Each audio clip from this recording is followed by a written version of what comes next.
అసలు ఎందుకు అనుకోని ఖర్చులు వస్తూనే ఉంటాయి? మీకు ఎప్పుడైనా ఇలా అనిపించిందా? డబ్బు వస్తుంది, కానీ ఒకరోజు ఆసుపత్రి ఖర్చులు, మెడికల్ బిల్స్, మరో రోజు వాహనం వెహికల్ రిపేర్సు, తర్వాత ఇంట్లో ఏదో ఒక చిన్న పెద్ద రిపేర్సు, కోర్టు ఖర్చులు, లీగల్ ఖర్చులు, పిల్లల చదువుకు ఏదో ఒక అవసరం, ఏదో కారణంతో డబ్బు వెళ్తూనే ఉంటుంది. అనుకోని ఖర్చులు అలా వచ్చి పడుతూ ఉంటాయి. ఎందుకు ఇలా? ఇది కేవలం మన అదృష్టమా? ఎందుకు ఇలా డబ్బు లీక్ అయిపోతూ ఉంటుంది? మనం నివసిస్తున్న ఇంటికి ఏమైనా దీంతో సంబంధం ఉంటుందా? సో వీటన్నిటికి కూడా మనం ఎవరో తెలుసుకుందాం. కానీ ఏంటంటే వాట్ ఈజ్ మనీ లీకేజ్? అంటే మనీ లీకేజ్ అంటే ఏంటి? ఇలా ఎందుకు జరుగుతుంది?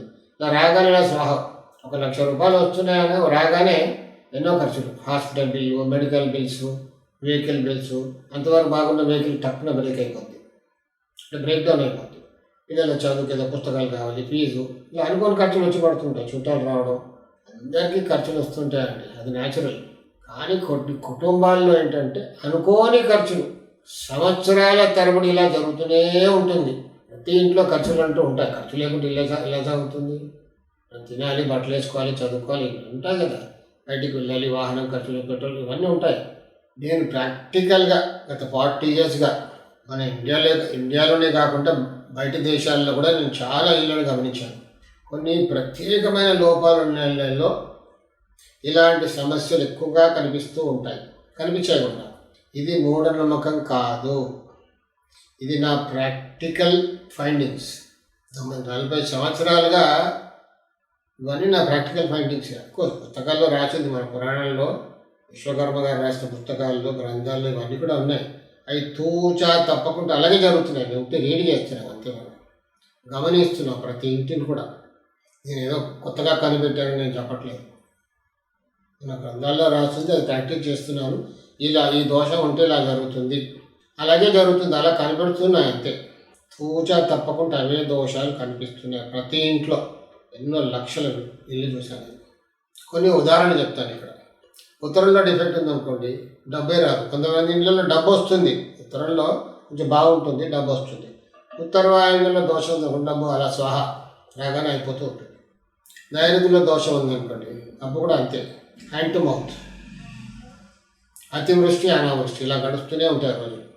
కష్టపడుతున్నాం, డబ్బు వస్తుంది, అలా పొడగొట్టుకుంటున్నాం, ఖర్చు అయిపోతుంది. సేవింగ్ ఎలా ఆఖరికి వచ్చేలాగా సేవింగ్ అంటూ ఏమీ లేదు.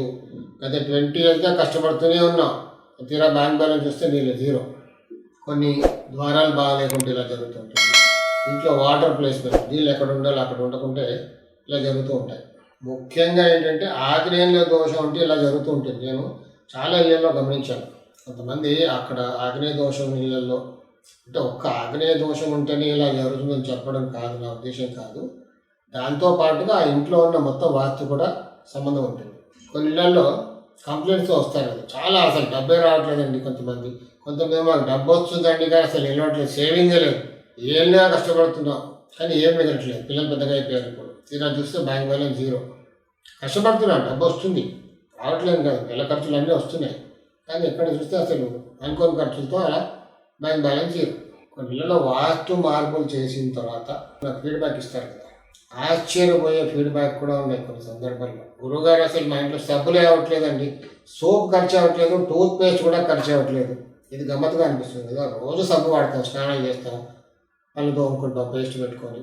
అసలు మాకు అంతకుముందేమో తీయగానే సబ్బు తీయగానే అయిపోయేది, టూత్ పేస్ట్ తీయగానే అలా ఫినిష్ అయిపోయేది.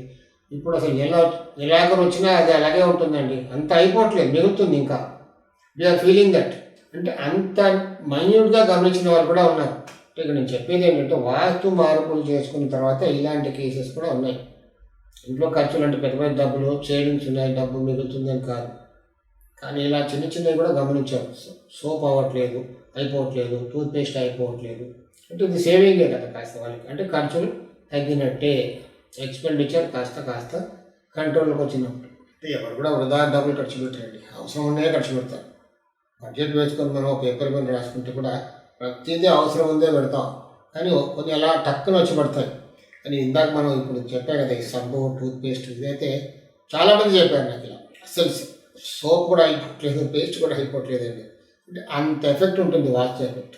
అంటే మనం అందరినీ తీసుకొచ్చి టెస్ట్ మోడల్స్ ఇప్పించలేం కదా, పర్సనల్ ప్రైవసీ వాళ్ళకు ఉంటుంది కాబట్టి కేస్ స్టడీస్ నేను చెప్పగలను, కాబట్టి కేస్ స్టడీస్ మీతో పంచుకుంటున్నాను అంతే. కానీ ఎవరిని వాస్తు శాస్త్రం ఎవరిని భయపెట్టే శాస్త్రం కాదండి.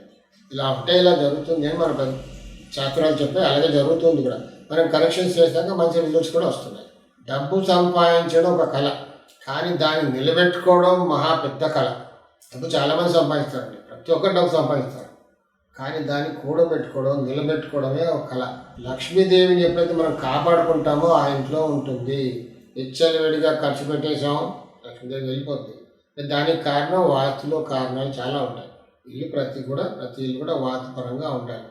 మీకు ఈ వీడియో ఉపయోగపడితే లైక్ చేయండి, షేర్ చేయండి, సబ్స్క్రైబ్ చేయండి. వాస్తుని శాస్త్రీయంగా నేర్చుకోవాలనుకుంటే విశ్వకర్మ వాస్తు సైన్సెస్ ఫౌండేషన్స్ కోర్సులో చేరండి.